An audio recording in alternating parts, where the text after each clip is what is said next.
सध्या सोशल मीडियावर एक हॅशटॅग प्रचंड चर्चेत आहे. Hashtag MC Stalin Europe. तमिळनाडूचे मुख्यमंत्री MK स्टॅलिन यांचा हा युरोप दौरा देशभरात चर्चाविषय ठरला. पण या दौऱ्याने महत्त्व काय आहे की तमिळनाडू खरंच इतकं राज्यापेक्षा पुढं कसं गेलंय? चला हा व्हिडिओमध्ये बघूया.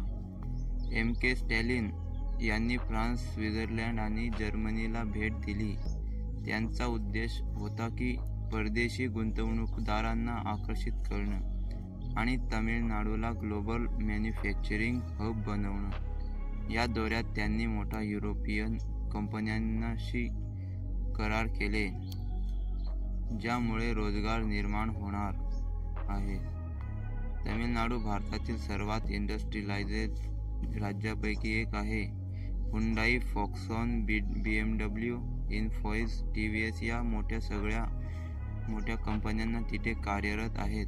राज्य सरकारने दीर्घकालीन विकासाचं विजन ठेवलंय, ज्यात स्थिर धोरण, वीज पुरवठा आणि पायाभूत सुविधा आहे आणि शिक्षणाला महत्त्व दिले गेले आहे. युरोप दौऱ्यामध्ये CM स्टॅलिन यांनी काही मोठे इंडस्ट्रियल ॲग्रीमेंट साईन केले. ते रिन्युएबल एनर्जी आणि इलेक्ट्रिक व्हेकल्स आणि ते डिजिटल इन्फ्रास्ट्रक्चरवर काम करत आहे. त्यांचा उद्देश स्पष्ट आहे, तमिळनाडूला इनोव्हेशन कॅपिटल बनवणं.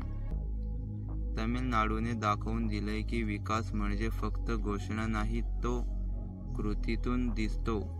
बाकी राज्यांसिद्ध हे मॉडेल फॉलो केले तर भारताचा विकास दुप्पट वेगाने होईल. तमिळनाडू सरकारचं मॉडेल हे भारतीय गव्हर्नमेंटसाठी आदर्श उदाहरण आहे. ते नेतृत्व, स्थिरता आणि विजन हे तिन्ही गोष्टी एकत्र आल्या की परिणाम दिसतोय. व्हिडिओ आवडला असेल तर लाईक करा आणि सबस्क्राईब करायला विसरू नका. धन्यवाद.